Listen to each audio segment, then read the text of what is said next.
आखिर कौन था वह?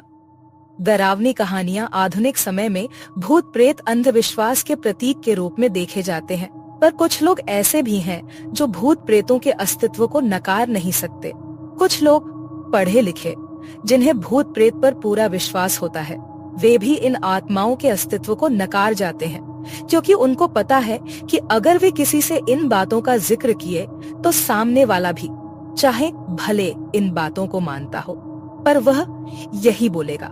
पढ़े लिखे होने के बाद भी आप ये कैसी बातें कर रहे हैं? और इस प्रश्न का उत्तर देने और लोगों के सामने अपने को गंवारू समझे जाने से बचने के लिए लोग इन बातों का जिक्र करने से बचते हैं। मैं आज यहाँ 2 वृत्तांत का वर्णन करूंगा, जिसको सुनने पढ़ने के बाद आपको क्या लगता है, अवश्य बताएं। खैर, मैं भी तो भूत प्रेत को नहीं मानता, पर कभी कभी कुछ ऐसी घटनाएं घट जाती हैं कि भूत प्रेत के अस्तित्व को नकारना बनावटी लगता है। बात कोई 15-16 साल पहले की है। मैं जिस जगह पर काम करता था वहीं पास में एक फ्लैट किराए पर लिया था। इस फ्लैट में मैं अकेले रहता था। हाँ, पर कभी कभी कोई मित्र संबंधी आदि भी आते रहते थे। इस फ्लैट में एक बड़ा सा हाल था और इसी हाल से संबंध एक बाथरूम और रसोई घर। एक छोटे से परिवार के लिए यह फ्लैट बहुत ही अच्छा था, और सबसे खास बात इस फ्लैट की यह थी कि यह पूरी तरह से खुला खुला था। मैं आपको बता दूं कि इस फ्लैट का हाल बहुत बड़ा था और इसके पिछले छोर पर शीशे जड़ित दरवाजे लगे थे, जिसे आप आसानी से खोल सकते थे। पर मैं इस हाल के पिछले भाग को बहुत कम ही खोलता था, क्योंकि कभी कभी भूलवश अगर यह खुला रह गया तो बंदर आदि आसानी से घर में आ जाते थे और बहुत सारा सामान इधर उधर कर देते हैं। आप सोच रहे होंगे कि बंदर आदि कहाँ से आते होंगे, तो मैं आप लोगों को बताना भूल गया कि यह हमारी बिल्डिंग एकदम से एक सुनसान किनारे पर थी और इसके अगल बगल में बहुत सारे पेड़ पौधे, जंगली झाड़ियां आदि थीं। अपने फ्लैट में से नीचे झांकने पर सांप आदि जानवरों के दर्शन आम बात थी। मैंने हाल में लगे ट्यूब को भी जला दिया था। अब पूरे हाल में पूरा प्रकाश था और मेरी नजरें अब कभी बाथरूम के दरवाजे पर तो कभी किचन के दरवाजे पर थीं, पर किचन और बाथरूम के दरवाजे अब पूरी तरह से बंद थे। अब मैं हिम्मत करके उठा और धीरे से जाकर बाथरूम का दरवाजा खोला। बाथरूम छोटा था और उसमें कोई नहीं दिखा। इसके बाद मैं किचन का दरवाजा खोला और उसमें भी लगे बल्ब को जला दिया, पर वहाँ भी कोई नहीं था। अब मैं क्या करूं? नींद भी एकदम से उड़ चुकी थी। इस घटना का जिक्र मैंने किसी से नहीं किया। मुझे लगा यह मेरा वहम था और अगर किसी को बताऊंगा तो कोई मेरे रूम में भी शायद आने में डरने लगे। इस घटना को बीते लगभग 1 महीने हो गए थे और रात को फिर कभी मुझे ऐसा अनुभव नहीं हुआ।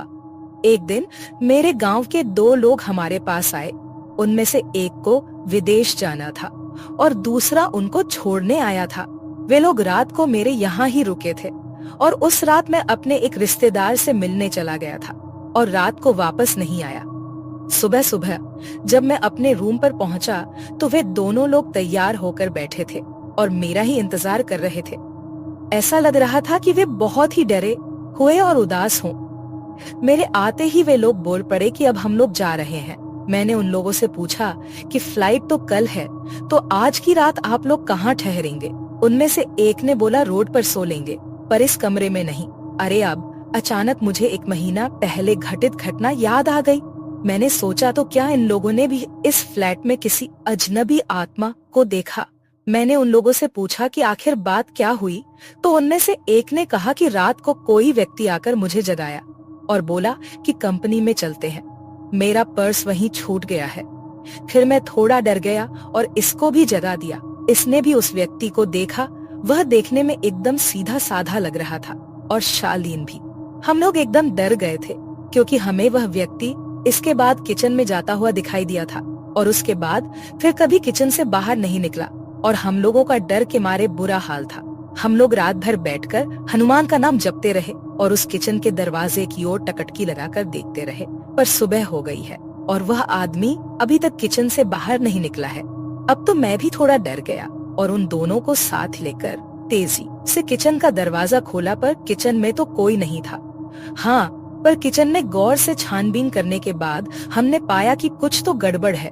जी हाँ, दरअसल फ्रिज खोलने के बाद हमने देखा कि फ्रीज में लगभग जो 1 किलो टमाटर रखे हुए थे वे गायब थे और टमाटर के कुछ बीज, रस आदि वहीं नीचे गिरे हुए थे। और इसके साथ ही किचन में एक अजीब गंध फैली हुई थी। खैर पता नहीं यह हम लोगों को वहम था या वास्तव में कोई आत्मा हमारे रूम में आई थी। मैंने इससे छुटकारा पाने के लिए उस फ्लैट को ही चेंज कर दिया और दूसरे बिल्डिंग में आकर रहने लगे।